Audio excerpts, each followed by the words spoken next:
Welcome to part 1 of a 2-part series entitled Swami Vivekananda, Service to Humanity is Service to God.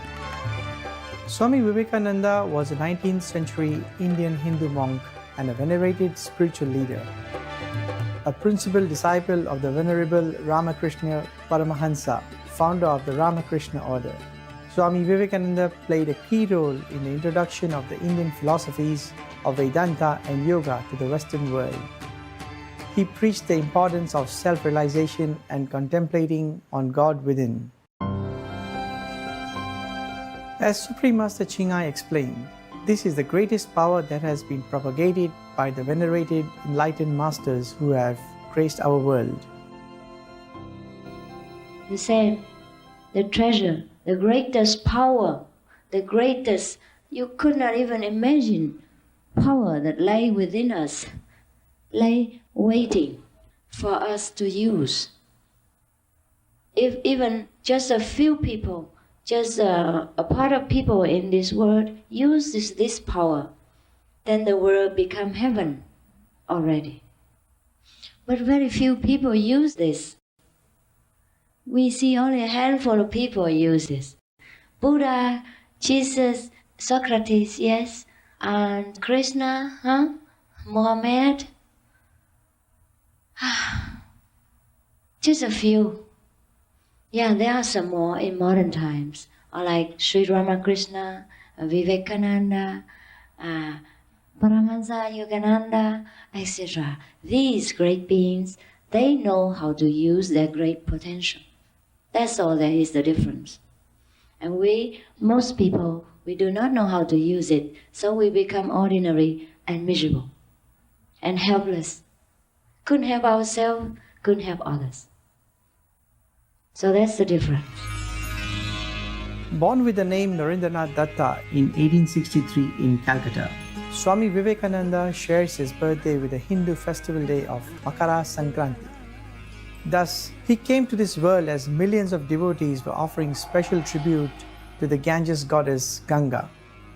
As a child, young Swami Vivekananda was engaging, playful and independent. He was immensely energetic, and to calm him, his parents sometimes resorted to chanting Lord Shiva's name and pouring cold water on his head. While playing with his friends, the vigorous Swami Vivekananda once fell and was left with a scar around the eye. Hearing about this incident years later, his guru, Sri Ramakrishna, said, "In a way, it was a good thing. If he had not thus lost some of his blood, he would have created havoc in this world with his excessive energy." Even as a child, Swami Vivekananda enjoyed meditation. Sometimes his meditations aroused such deep spiritual emotions within that he would become oblivious to the outer world. Once he related a vision of a radiant figure holding a staff and a water bowl like a monk. Strongly attracted to the wandering sadhus or monks, young Vivekananda would gladly hand over whatever he had to them, going to the extent of giving out gifts from the window of his small room. One time, he even gave away his own dhoti, a traditional garment worn in the Indian subcontinent. Before falling off to sleep, Swami Vivekananda would be enveloped in a flood of white light. Throughout his life, he would see between his brows a spear of colorful light which would expand and burst into radiant white beams. Sri Ramakrishna would later acknowledge that Swami Vivekananda's visions testified to his great spiritual past and innate ability to move deeply into a meditative state. Coming from an affluent family with intellectual learnings and philanthropy, Swami Vivekananda's solicitor father taught him the need to assess a situation from every possible angle. Swami Vivekananda credited his mental composure to his father's shrewd advice. Never show surprise at anything.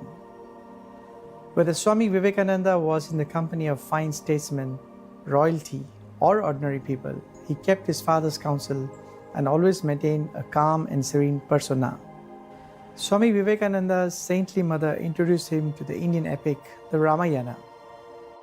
Enthralled by Lord Rama's life, he always showed up whenever the Ramayana was read in the neighborhood. Once, when Swami Vivekananda was unjustly treated in school, his mother offered this sagely advice. हे मुला, तू बरोबर आहेस तर काय फरक पडतो? नेहमी सत्याचे पालन करावे, परिणामाची काळजी न घेता. बऱ्याचदा आपल्याला सत्य ठेवण्यासाठी अन्याय आणि अप्रिय परिणाम सहन करावे लागतील, परंतु आपण कोणतरी परिस्थितीस ते सोडू नाही. Years later, with deep gratitude, Swami Vivekananda acknowledged, I am indebted to my mother for whatever knowledge I have acquired. It's time now for some uplifting messages. We will be back shortly here on Supreme Master Television. In the meantime, we present this wonderful quote from Swami Vivekananda. Not I but thou, they alone live, who live for others.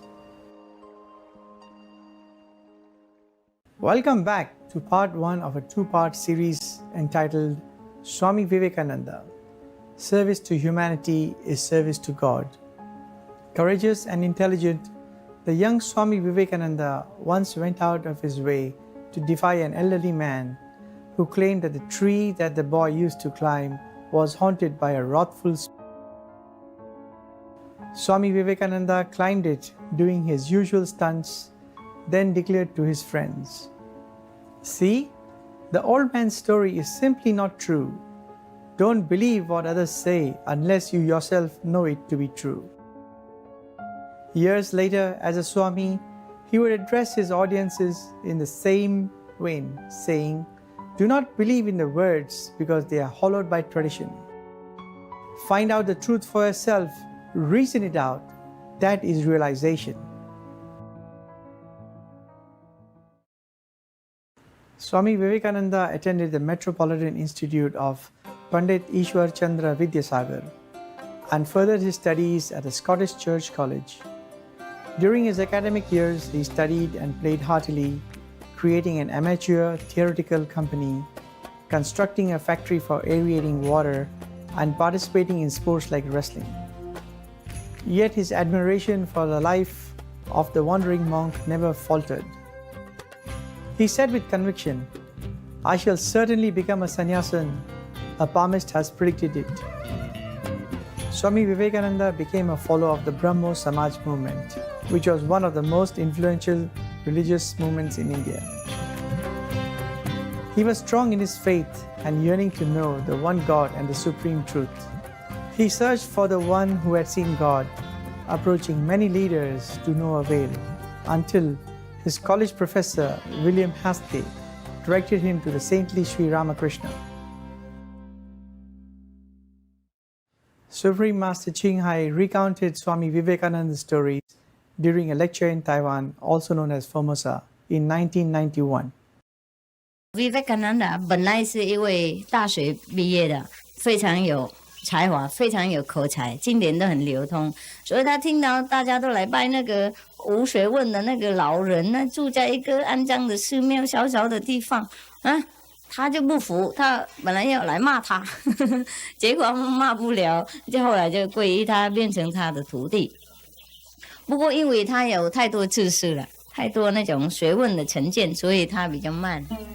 During their first meeting at Dakshineshwar, Sri Ramakrishna instantly knew that Vivekananda was to be his future mouthpiece.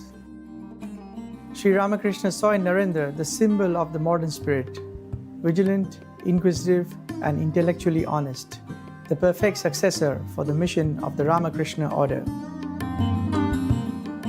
At that first meeting, the saint spoke to Vivekananda like an old friend that he had known for years. Swami Vivekananda initially could not intellectually subscribe to Sri Ramakrishna's teachings. He asked the master, Have you seen God?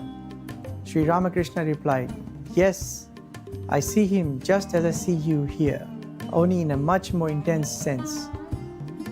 His simple answer left a deep impression on Vivekananda, who submitted himself completely to the Sri Ramakrishna.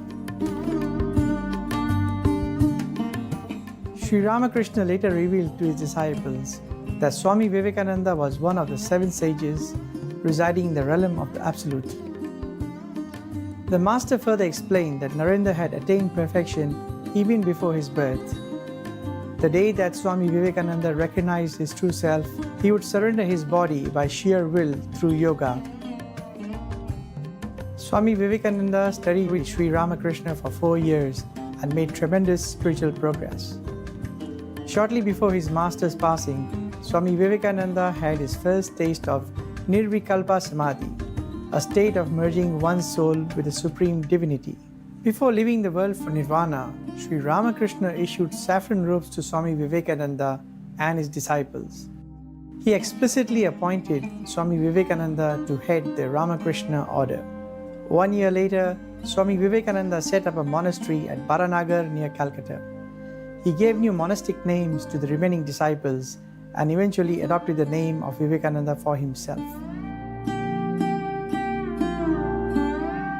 For more information on Swami Vivekananda, please visit pelurmath.org.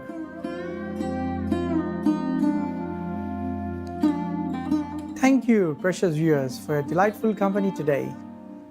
Join us again on Sunday, August 18th for part 2 of the Swami Vivekananda. Service to humanity is service to God.